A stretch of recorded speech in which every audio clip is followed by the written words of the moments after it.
Do you ever find yourself wishing that you could make some extra cash with your NFL knowledge? At MyBookie, they want to make your dream come true this season.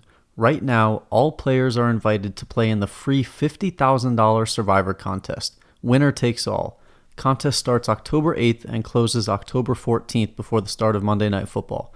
Pick one team each week, survive the longest, and you can take home $50,000 in cash.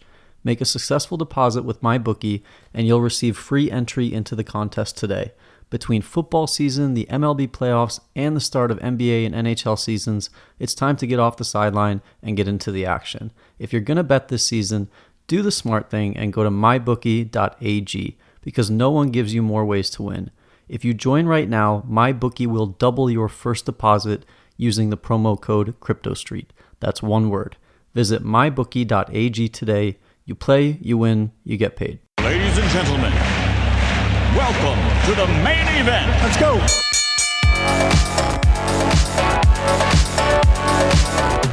Round one.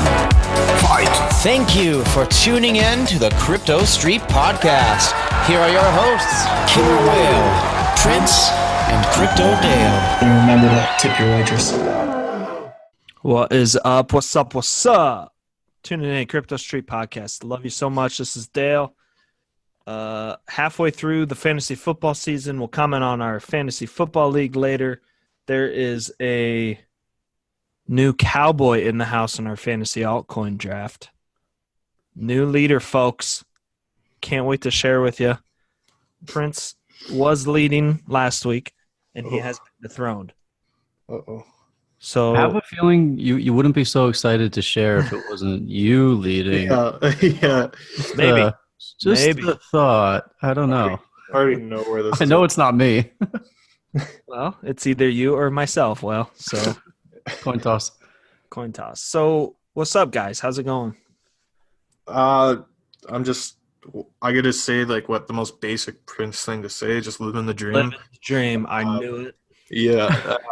I don't know, like this is anyone who's out here, like we used to get shit on for talking about the weather, right? All the time. But like Man. we're opening this with a weather comment because Let's do it.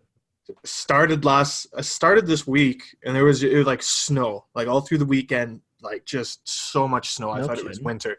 Today it's all melted. I'm out in shorts and a t-shirt. I got my flip-flops on. I don't know. I know Leonardo DiCaprio was once out here. I think it was when he was filming for The Revenant, and he was like, I've experienced climate change firsthand. It's just how fucked our weather system is out here. Like, so I can relate. yeah, all over the map. Yeah, we had snow last Saturday and Sunday. You know, nothing like, nothing crazy that it like, you know, stuck on the ground, but there was flurries, which is rare in southern part of Canada where I reside now. So Southern parts. It's a tropical climate in the south yeah. of Canada. Yeah, I mean, closer to the equator. What do you think? You know. So, Will, what's good with you? Not too much. I just wanted to say it's kind of funny the live in the dream thing, because for the first several months that we did this, that was spot on accurate. Like markets were roaring, like people are making crazy money, you know, and it's just kind of like it's been more of a nightmare the past couple of years. But You know, whether we're making money or losing money, we're living the dream either way. Living the dream, Right? soaking up the weather. Can't stop living the dream. If you stop living the dream, are you even living? I don't think so. The minute I say I'm not living the dream anymore, that's pretty much it for me. we got to wrap it up then. I think it's just we'll call it off, and it was a good Yeah. run, and Pretty much, yeah. I've run my fun at course. times, hard at times, but that's it. This is us signing off. Yeah. I was thinking how funny, like it would be funny if like we just like decided one day behind the scenes, we're just like, fuck it, we've had enough. Like we just don't even tell anybody we're stopping. We just stop putting shit out. Like no more tweets, no See who more. would notice. Yeah, just even see. See who would be the first one to notice, and then Well, yeah, and it could be like a marketing thing too, where like people get to talking like, hey, what the fuck happened? Like I don't even know if they do that, but if they did, like yeah, keep on wondering what. Keep on asking. Keep putting it out there. Advertise. I honestly don't think anyone would notice me. No. Like I You're would, pretty active. I would be the last one Most. noticed. we would have to all go ghost on Twitter, we'd all have to just disappear. Everything. Yeah, just disappear off the face of Someday. the map. Someday. Yeah. I honestly, Dale, I think you would be by far the most missed on Twitter, at Most least. likely. Yeah. Maybe the Dale's Dimes account, but not me per se. No, definitely your real one. People don't really care for me. You know, I'll just go out and say it. Like I have a select few who think I'm funny. We'll I go know. and we'll use that word. I Like, want it for the record that I am one of them. Yep. Because hey, I was wondering this. If you ever noticed, you were private for a while, and Yeah. then you on Twitter, and then you went off private. Yeah. Did you notice what happened when I noticed you weren't private? Yeah, you started retweeting me, and then all my other fucking tweets were blown up, and it's just garbage, Like man. everything that you know, have. I can't help. I can't help it. You know, I put out good content. You know, what can I do? It's not like I you're don't- I- trying. It just It's happens. not like I'm trying. It just happens, right? I tweet first, think later. So You couldn't put out bad content if you tried. I'll even go as far to like the tweet, like the quality per tweet ratio is very high. You know what's interesting, and I noticed this. So because I had a private account for so long, and honestly, I'll probably go back to a private account at some point, but you know, it just shifts with my mood. If I'm miserable for a while, it'll stay private. If I'm a little more upbeat, then I'll go public. But you know, an interesting thing is the kind of reply guys you get, right? We'll call them reply guys.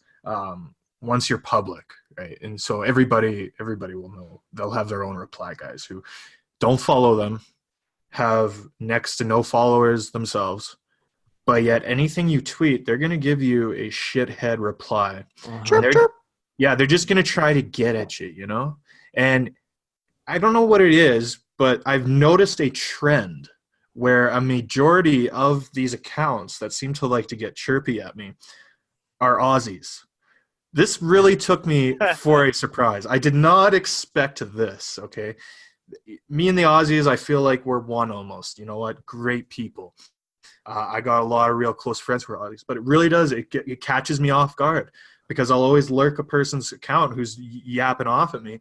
Yeah, and sure enough, they're from Australia. I'm like, what is going on? I'll preface this by saying I've loved pretty much every Australian I've ever met or known. They seem like a very fun, cool, you know, fun-loving bunch. But I think, don't they say Australia started? It was like just prisoners from Britain or something. Probably. Yeah, something like that. I was asking Reptar one day, and he says, yeah, that it would be a correct assumption.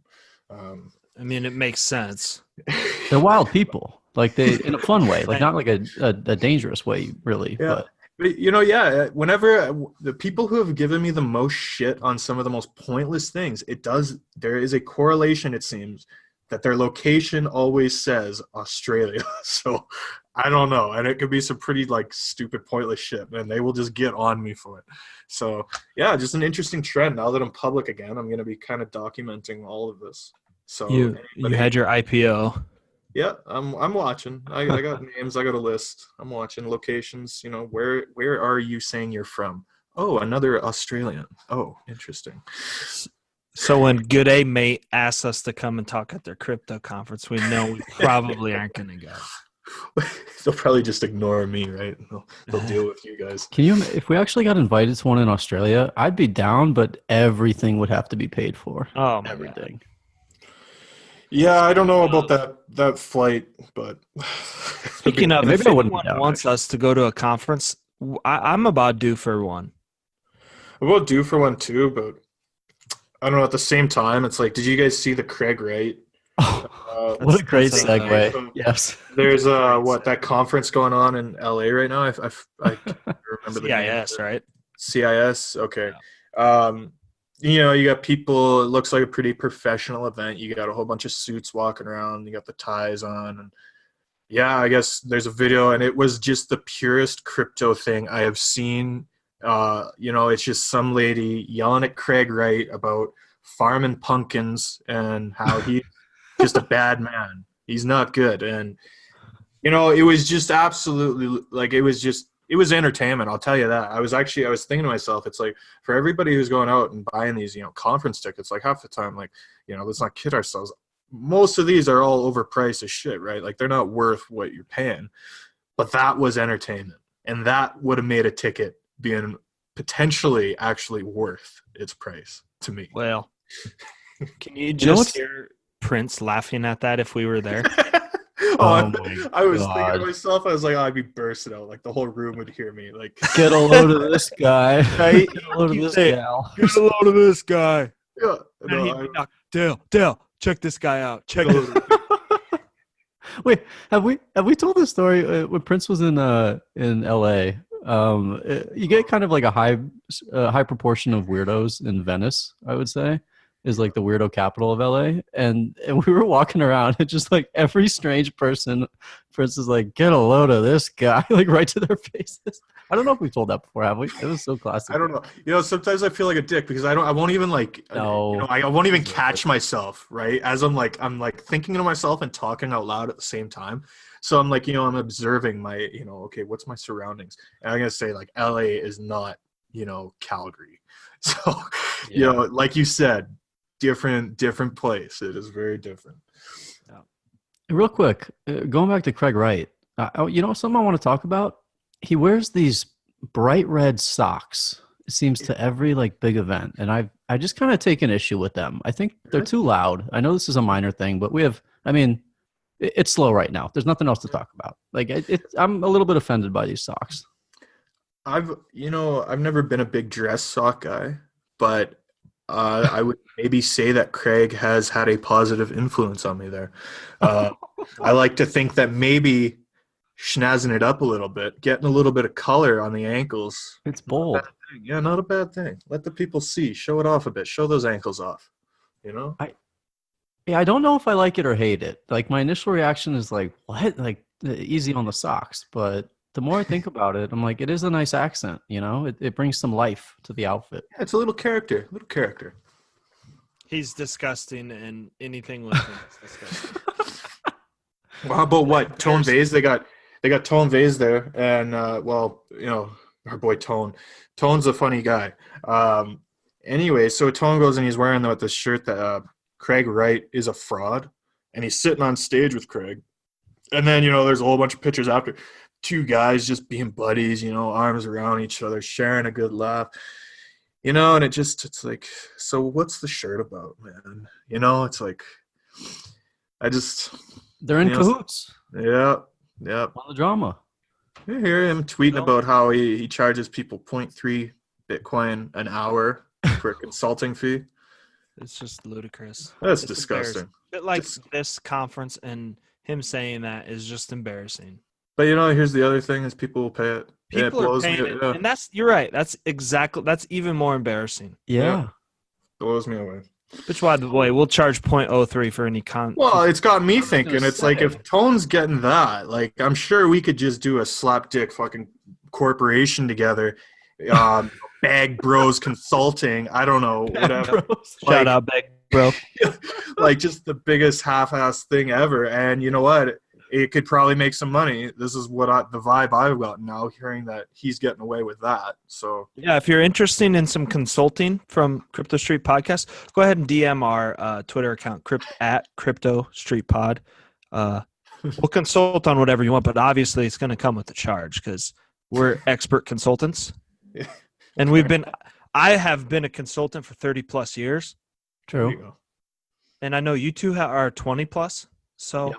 I mean, It all between the works. three of us, we're looking at least 70 years of consulting experience. So, There you go. That's a I'm resume. going to find the best. And the thing is, it doesn't just have to be crypto. We can be life consultants, anything consultants. We'll consult you. You have a bad relationship, we'll give you our advice. It might Dumper, be bad, but it's 0.03. advice. Send it our way.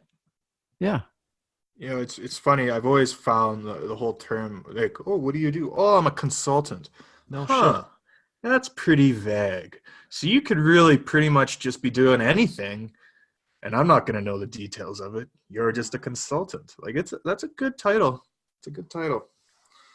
You know what this reminds me of too is like there was a phase, I think like 5 years ago, where like every lower 20 something was becoming a life coach. And I'm like, Oh yeah. okay, like you're 23, you got it all figured out, you're going to coach me on it? Like what? It's such a ridiculous concept. I was You want to actually know thinking about that the something other that's day. ridiculous? Yes, I Dale. was scrolling through the interweb today, and I found some guy on LinkedIn, and this is what his job said. Okay, are you guys sitting down for this? I'm down. I'm sitting. It says Instagram and LinkedIn marketer, 300 million plus followers, and then the first sentence on his about me says this, and I quote: "I'm currently 19 years old, dropped out of high school at 15 years old, and marketing is fun to me." I'm gonna like Okay. LinkedIn is like crypto. LinkedIn is it's a scene that doesn't get talked about very often, but it's a scene I was once a part of, and I had to escape it very quickly. I remember this. It was interesting. Like, because I used to have a LinkedIn account. Like, it was just like a college thing. They're like, "Yeah, okay, we're making LinkedIn accounts as a class." Like, okay, sweet. So, the next thing you know, I put some crypto shit on my profile. Well, next thing you know, and this was, when I was first getting in. So, like, the whole crazy bull market was really just in like the very early stages. So, at this point, I wasn't really getting any people sending me weird things. But next thing you know, a couple months later, Bitcoin is doing its thing. ICOs are taking off. Well, now, holy shit, crypto LinkedIn is just the hottest place to be, right? And so I'm pretty sure, like, within no time, like, you get over, like, once you hit like 500 connections, it doesn't tell you anymore. It's just like 500 plus. So I was like, I was at 500 plus within no time. I'm going to college. I remember going to class. I got like buddies like, "Whoa, man, how the hell do you got this?" I'm like, well, this is like, you put anything that says crypto and all of a sudden people just want to add you.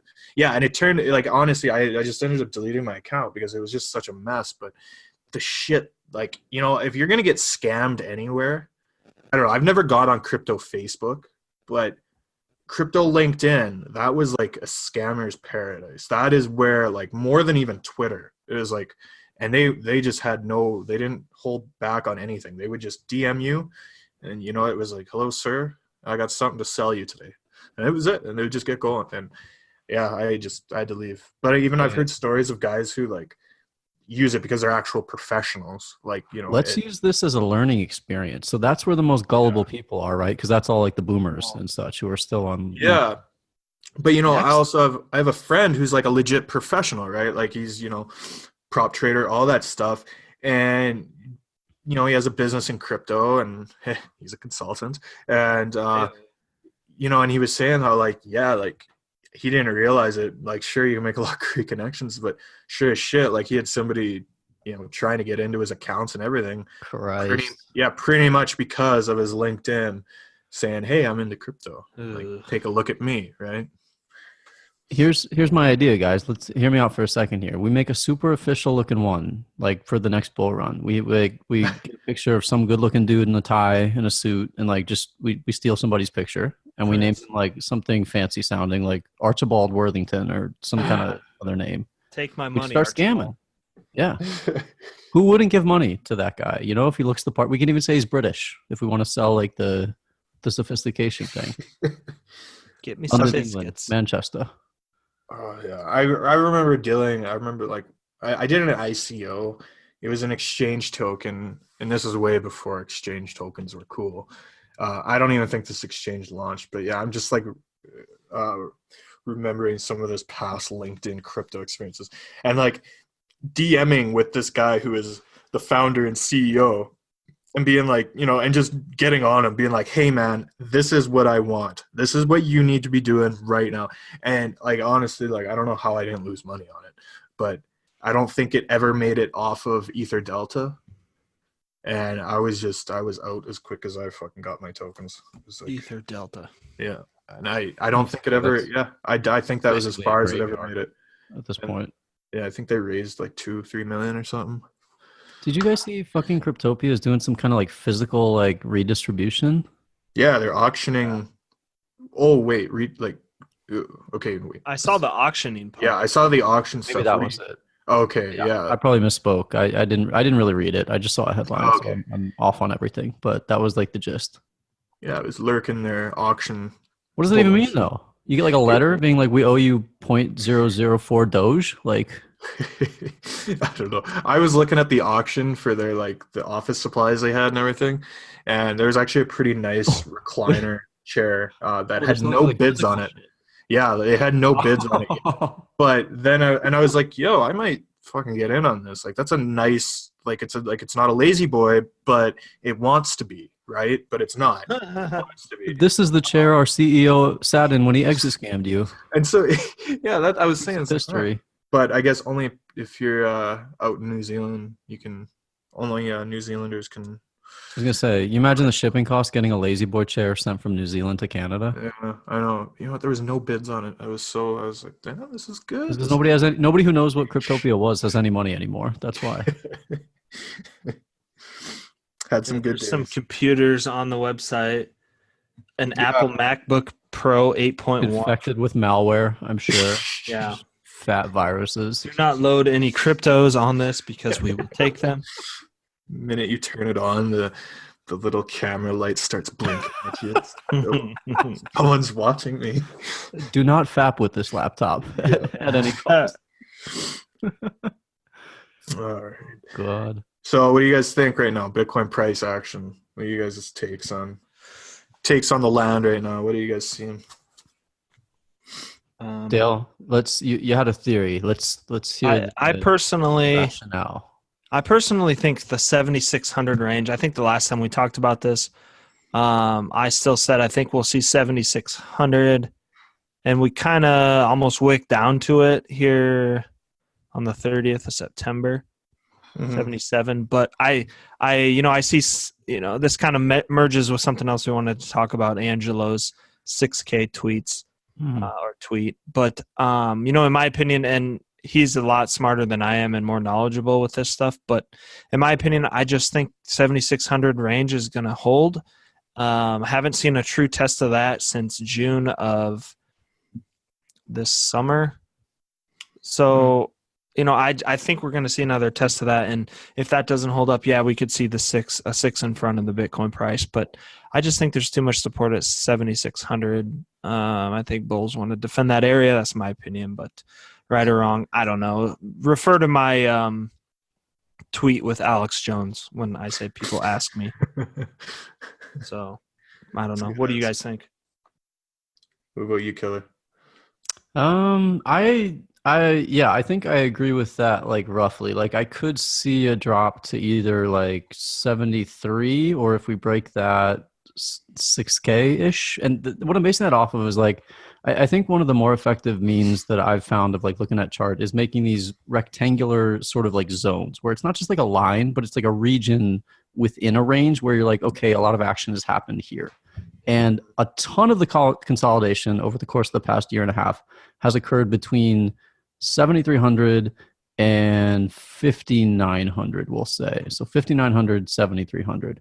And so I could see a worst case scenario going back to that again. I kind of lean and agree with Dale that I don't think we'll go that low because we have made some progress from the lows. We did spend a lot of time in the lows.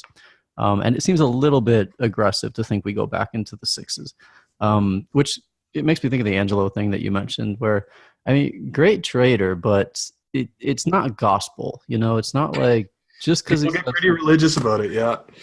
Yeah. I think it's good. All good points. I personally and I'm still actually I'm fairly bullish still. I've been optimistic. I'm still optimistic. Some things that I find rather interesting is the rather anemic volume that we've seen on the dump. It's there's just nothing that's really standing out to me holy shit, volume wise. So it's I think it was Ledger who actually made a comment about it on Twitter saying okay, so where's the volume? Are we about to get some intense continuation lower here, or has this drop lower just been kind of an accumulation opportunity and we're about to get some actual volume and we're going to explode higher? That's kind of the big question right now. I lean to the bullish side. I think this whole 8K area, just 8K on its own is incredibly, just those basic price levels, right?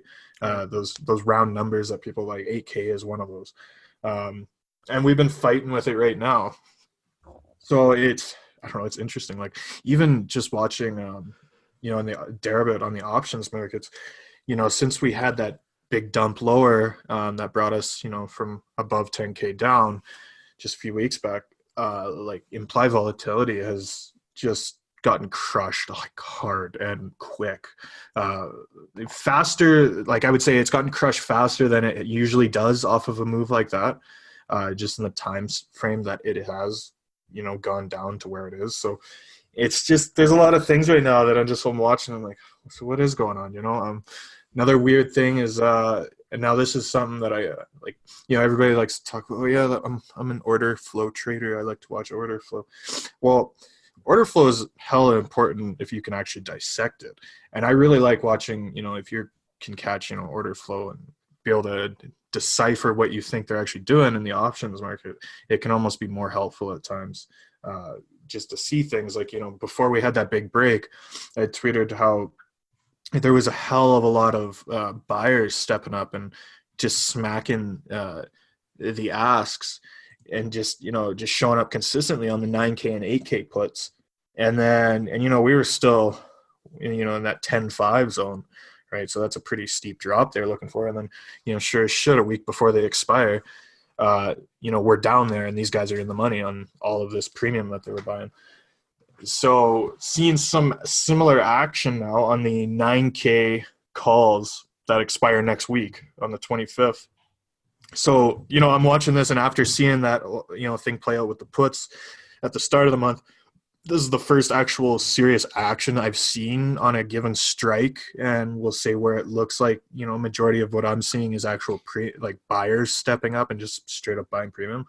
It's been pretty heavy. So I'm curious to see, it's like, okay, are these guys, what's the play here? I have a hard time seeing somebody buying a whole bunch of 9K premium and all that on calls that expire within a week to be someone who's maybe hedging a position, like say hedging a short. It just doesn't, I don't know. To me, someone feels pretty confident right now. So we'll see if they actually expire in the money or not by next week.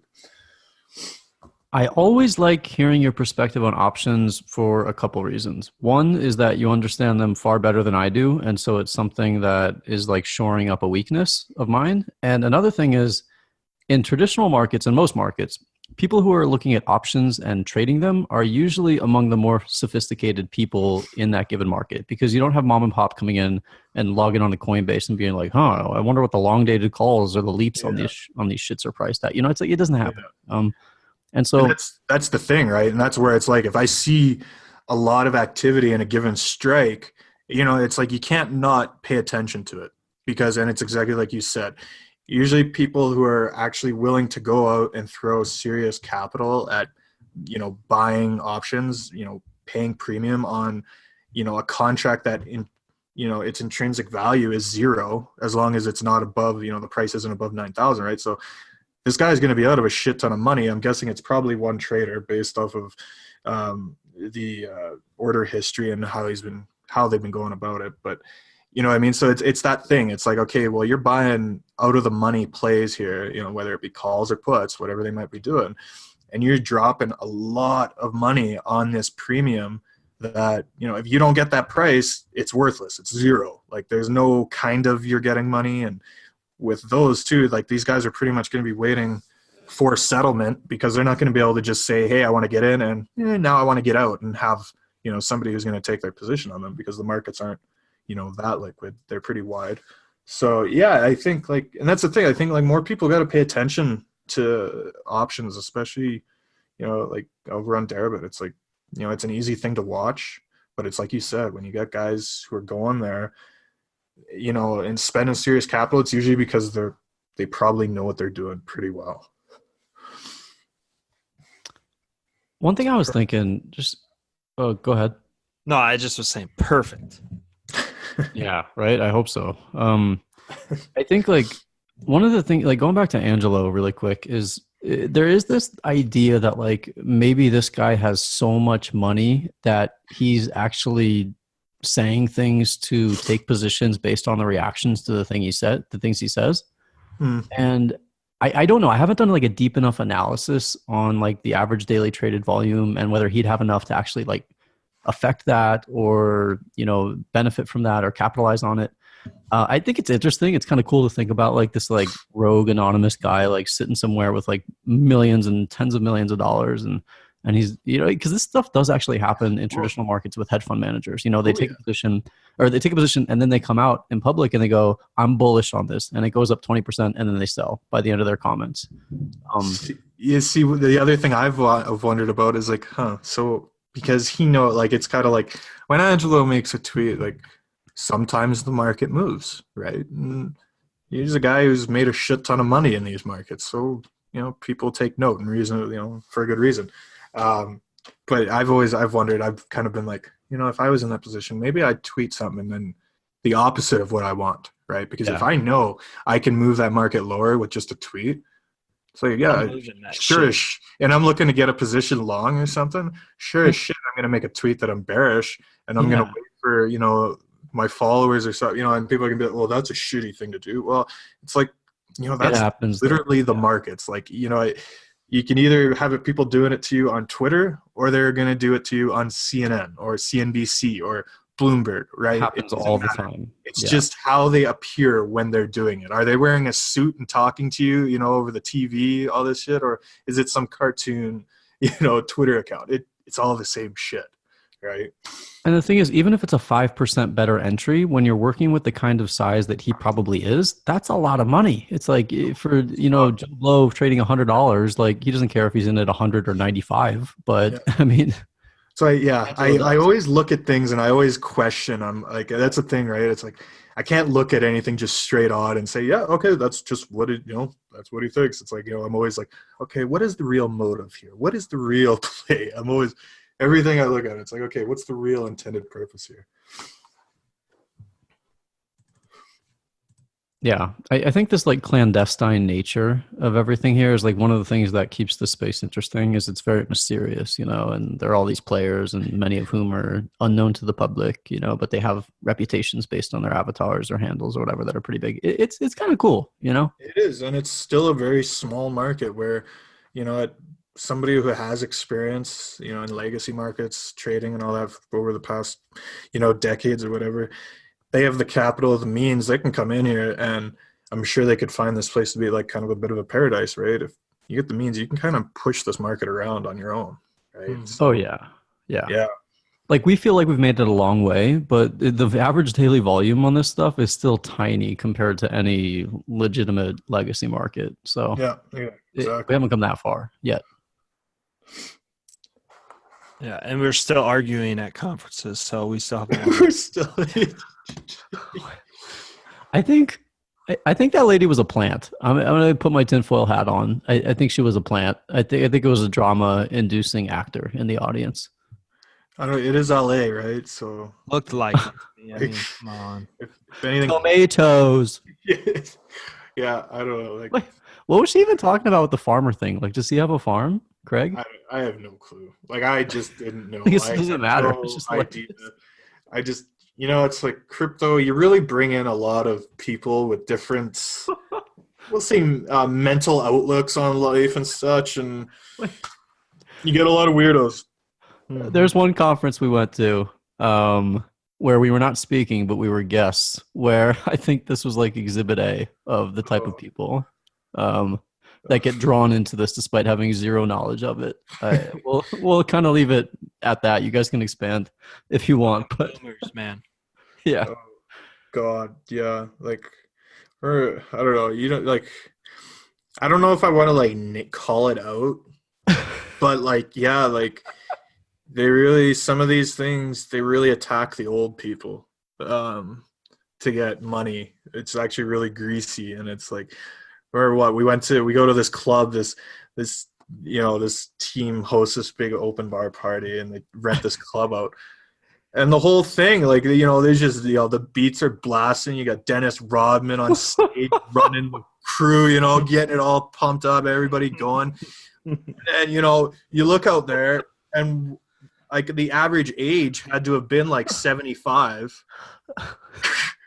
Like, I remember too. Like, I was like, I felt like I was getting judged. Like someone was going to call up my grandma and be like, yo, she wants to talk to you right now. because she just heard from one of her friends about what you're doing. That That actually like basically happened too. There was did that. happen, and your grandma would have been disappointed. There may be video evidence of this too that will never see the light of day, but yeah, lots of old people. All I remember is that little leprechaun-looking fella that was at least 85 bouncing around like Richard fucking Oh, shit, yeah. You got to wonder what he was on and how he was feeling the next day, because that dude was going hard and he was old. Like, I was just gonna bring that guy up. yeah, he was too old to be going that hard. Like, I was kind of worried. It's like, And we went. yeah, I remember Prince and I had to fly out early the next day. that And was a real shame. Yeah. when we were walking to this place, this club, we had said, okay, we're just going to have a couple drinks, make an appearance, and we're going to bounce. And then we're like, what if it's open bar? And we're all like, we're going to go fucking ham. Who cares if it's open bar? We didn't think it was open bar. And sure shit, we get there, and I don't remember if I think it was Prince. Curious, right? It's like, you Prince never was like, know. what do you guys want to drink? So he walks up, and then he comes back with this his eyes were as wide as they could be and goes, dude, it's open bar. Get a load of this place. Get a load of this place. Yeah. No, I was like, from that whole thing, I look back at it and I'm like, okay, the company that is hosting this, from everything I saw, they're just greasy as shit. And I hope that these older individuals who are obviously just giving them their money on a whole bunch of, fucking nothing will actually see some kind of return. That is what I hope, because holy crap, were there a lot of old people. And so, it's like you see this and you start to wonder. It's like either they just have too much money and they're bored, or they literally just don't have enough money and they're hoping to hit, the jackpot on something, and they're digging into that, the I retirement think it's probably fund. more that. Like if you're going to the conference and everything, you're selling out. You're going all in. You're going, I got to support this. I remember seeing that and I was like, I don't like this. Like, this is there's something wrong with this. Like, if you're going to fleece a whole bunch of idiot millennials, whatever, like, it's shitty, but I'm not going to feel the same way as when I see, like, people who should be my grandma and grandpa, getting taken for a ride. Yeah, that was something else. I think one of the best accompanying activities with that was monitoring their Telegram group in the months that followed, and some of the things like what the hell, I'm down another 50%. Well, yeah, and what's going on? Yeah, these people have just been taken, and I feel so bad for them. But it's like, fuck, that's crypto for you. It's like, this place is just a shit show at times, and you feel bad, but you can't help everyone. It sucks. And even if you wanted to tell them, like, hey, you're giving these idiots money and they're idiots, like, you probably won't see anything for it. Do they really want to hear it anyways? Probably not. Definitely not, I don't think, because people want to believe the dream, whether that's reality or them convincing themselves it's reality. Yeah. Hope is a dangerous drug, I would say. It is. Very addictive. Sure is. What do you guys think of alts here? I guess we can probably kind of tell from your Bitcoin predictions, but I haven't actually made an alt trade in a long time now. So to ask me, I don't even have an input because I'm not really even watching the charts. To be straight up, my main thing is just watching Bitcoin and what is Bitcoin doing. I think if Bitcoin continues showing more weakness and can't catch a bid and get some buyers to come in, I think alts are going to hurt. I think they will. I don't see that changing. But I'll be honest, I have been looking at ETH more and more lately, and I know a few days ago before it had this next breakdown, I was like, oh, that's not looking bad. And of course, everybody on Twitter and all the little groups, and then it's looking pretty good, and then sure shit it dumps. So I'm like, I should probably just take, just stay a little cautious with ETH for now. But yeah, I do want to get some exposure to it at some point. But yeah, I think I'm kind of in the same boat as you. I really haven't been watching them. I've been kind of trying to trade this Bitcoin chop. But I think Ledger and Whale piqued my interest the other day, and I looked at the Loom chart, and bought some of that. So it'll probably Atta drop. boy. I like it. Yeah. So hopefully that one does me right. Well, I mean, the thing is, if you didn't buy the exact bottom, it's probably safe to say you're pretty fucking close. I mean, it's like, at the very least, I would say. And that's, like, to think, and for me to say this, I don't want to jinx anything, but, how I look at some of this stuff is, I'm not trying to buy the exact bottom or sell the exact top, because when those that haven't experienced an alt season, when you're buying something, and it 5-10x's, does it really matter if you got in at 200 Satoshi or 100 Satoshi? I mean, realistically, at the end of the day, what's it matter? But I mean, I know it matters. Like, who cares? No, you're right. You're right. It's all just money. Who cares? Yeah. Well, you can never hope to get the exact. Like, honestly, if you did get the exact bottom, it's definitely way more luck than skill. Yeah. Like, it's not like anybody has like an indicator where it's like, that's the bottom. Put it all in. Being able to catch an exact bottom on an alt pair is, it's impressive if you could do it. There's been a lot of bottoms, right? So. Yeah, right. That's the damn truth. So we had some current events. I think honestly, most of them are pretty boring. Telegram is trying to make an agreement with their holders or the buyers of their Gram token. That was like a who's really surprised moment. Yeah. They did their offering in early 2018. This is actually, I want to give some quick kudos to us, by the way, because we've definitely talked about how the end of 17 ICOs were the last ones to get by without any serious regulatory actions. And I think that's played out to be pretty true. Yeah. And we've been talking about that like going back like a year at least, I want to say. And Telegram was early 2018 and they're getting hammered hard by the SEC. And so enough of the back patting, but I just had to get that in there. Yeah, I think so. I think we definitely had kind of said to kind of stay away, but whatever. So I think with that, we'll move into fantasy updates. So we'll start with fantasy football because I know people care about the fantasy alt more. So Block Party League, it's my league. Block Party leverages digital identity, blockchain, and smart contract technology to bring transparency, security, and fairness to the ticketing process for events, creators, and attendees. Find out more information at goblockparty.com. So my lead Shooter McDarren is winning. He's 6-0. The only undefeated team amongst all three leagues. And I forgot. Sorry. Those that don't know, we do fantasy football, 3 leagues. Whale, Prince, and myself all are in different leagues. So he has scored 734. Not the leading scorer in my league. That'd be Crypto at Night, who's 3-3. He's got 743.6. So just shout out, great guy. Yeah, he is a great dude. He's had some bad breaks. Sorry, I beat you, but I'm really not sorry. Update on me. I'm 3-3, 2-game winning streak. I'm, you could say, on fire, but this week's going to be tough. Odell has a bye, and Odell sucks anyways. Like, dude, what he really fucking blows. Coming in off the top rope. Like, what are you missing? As a guy that's on a 4-game losing streak. Yeah. I'm on a 4-game losing skid. I'm officially out of a playoff position after. Are you really? After this Meanwhile, weekend.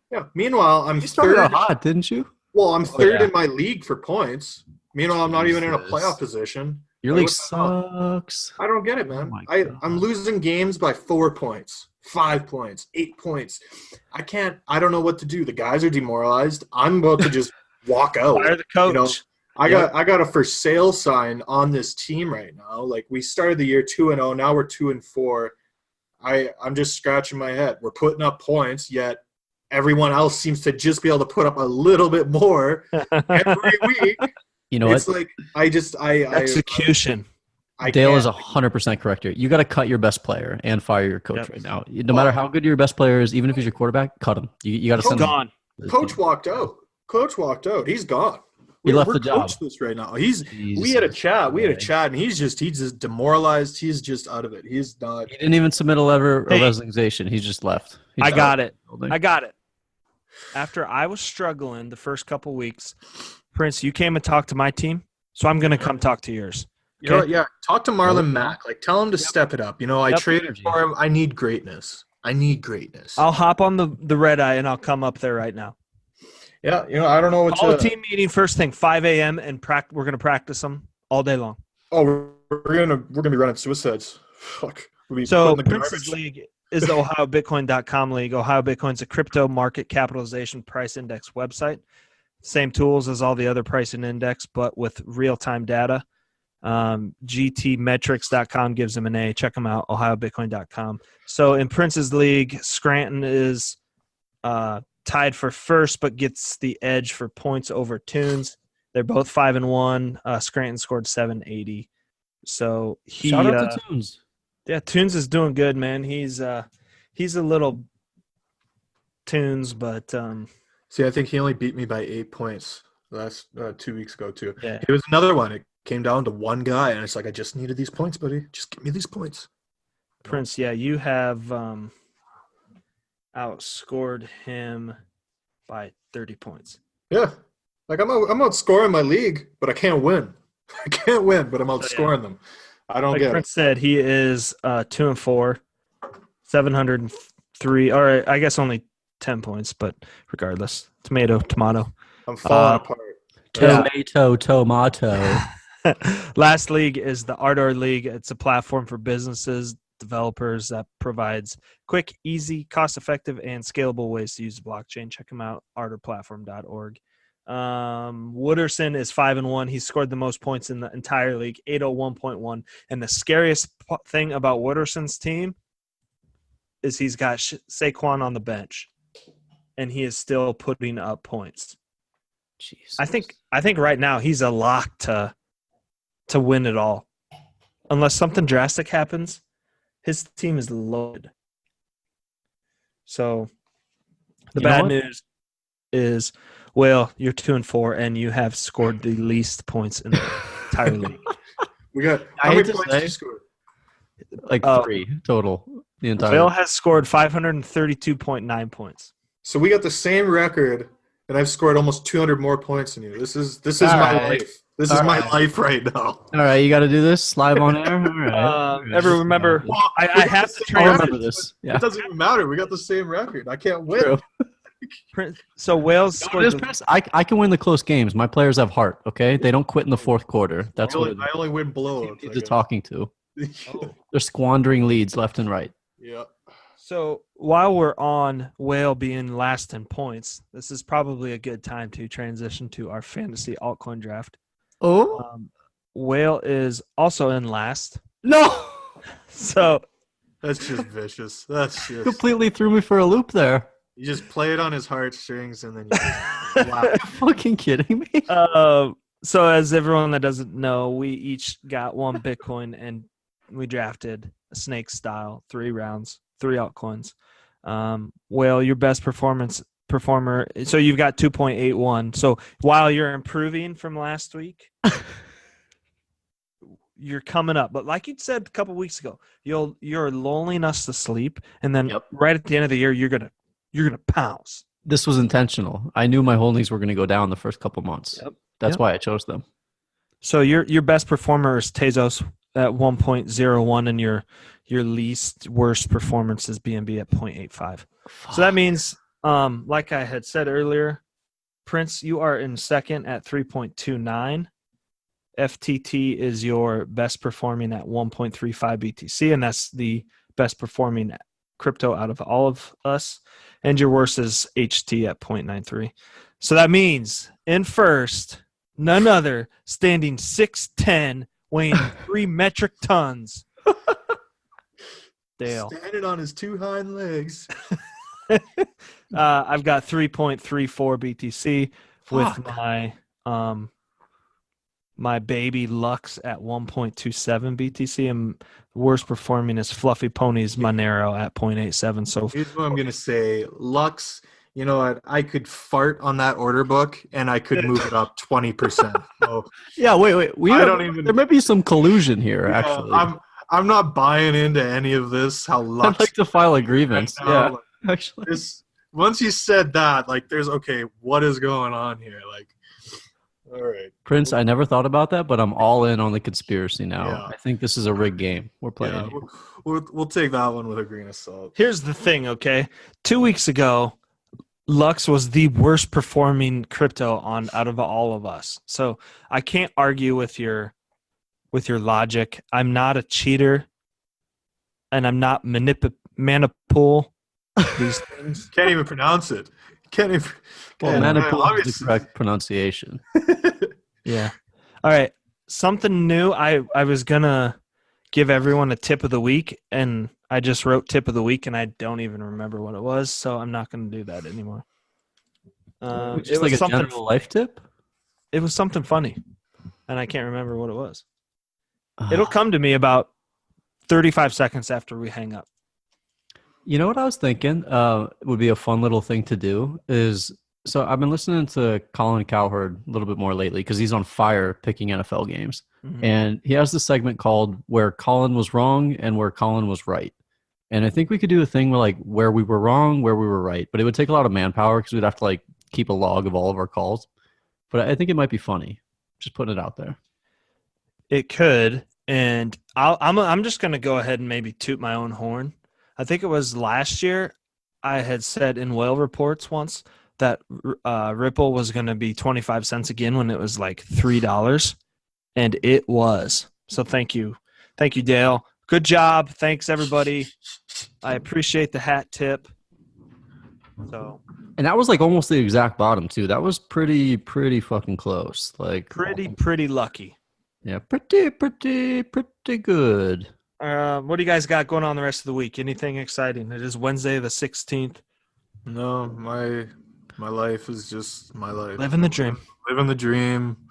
Good day, bad day. It's all the dream. When you're So- living the dream, yeah, every day's a dream. I just want to say kudos to Dale for doing the intros consistently, being excited even during the depths of this bear market. It's not as easy as it seems to do. I've had to do it a couple episodes, and it's hard to come up with shit to say for the intro because like you want to make it exciting, but like Gets engage. in your head, right? It psychs you out a little bit. So a quick shout out, yeah, exactly. Thank Like you. you overthink it, and I think you do a good job of just making that natural. It pumps me up to pump you up. Oh, thank you. Well, you pumped me Not up. you though, Prince. Fuck Until you. you rip my heart out and fucking simultaneously. Just kidding. I love you guys. Prince, What? break us down before we close out. Break us down. We Yeah. out. We out. Like, don't you guys at hockey practice be like, break down? No? No. Like on 3 Hooskies for the boys or something? Like Yeah, one, like- 2, 3 Hooskies or something. What time is it? Game No. time. Who?